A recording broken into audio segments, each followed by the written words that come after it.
introduce it. Alright, so we're here in Cleveland, Ohio. Today is May 31st, 2017.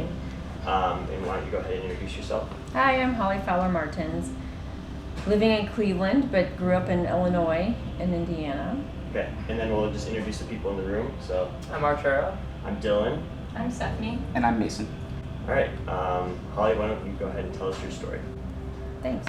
I was 16 when living in a suburb of Chicago, and my 14-year-old sister, it was Thanksgiving time, and she felt like she had a sore arm, and so my parents, this is 1983, or 82, sorry.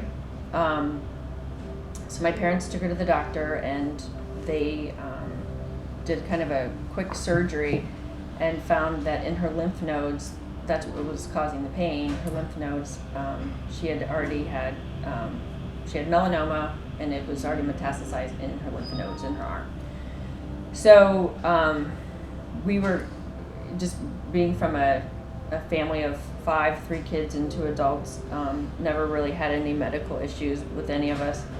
I think it really threw my parents for a loop, and I didn't really understand what was going on. I didn't really, other than my grandpa with lung cancer, I didn't really understand cancer. And this was before the internet.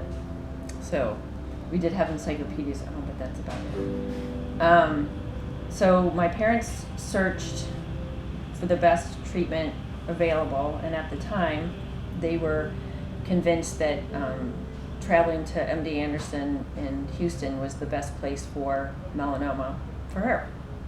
So from, I don't know, December to June, most of the time she and my mom lived down in Houston at Ronald McDonald House or in a hotel, and received mostly inpatient treatment at MD Anderson.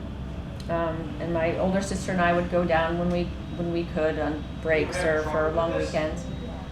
My dad would go, he was working and he had a traveling kind of job, so he would go there, as much as he could. So by June, she was, the cancer had spread, and she was just basically on living on morphine, and she died on June 7th, 1983. And so during her illness, there wasn't really much, we didn't talk to anybody really. We just kind of trudged through it and kind of tried to have our own normal life, but that didn't really work out because you had this thing hanging over you and you had a chaotic home life, but that was hard to translate, especially back in 1982 and 3 and living in the small town that we lived in. I don't know, it was just kind of, you just kind of like floated through. And then you can imagine the first year at least after she died, my parents were just devastated and just kind of walking around in a daze. As were my older sister, then went to college, kind of in a daze. And I was a junior in high school, like still not really realizing what had hit me, or how it was affecting our family. I just knew that we were very disconnected to each other, and everyone kind of was going through their own grief in their own way. So it took a few years for my parents to get some sort of back to normal, although the normal will never be normal. And the last 10 or 15 years, I think with them being involved with philanthropy around cancer has been really therapeutic.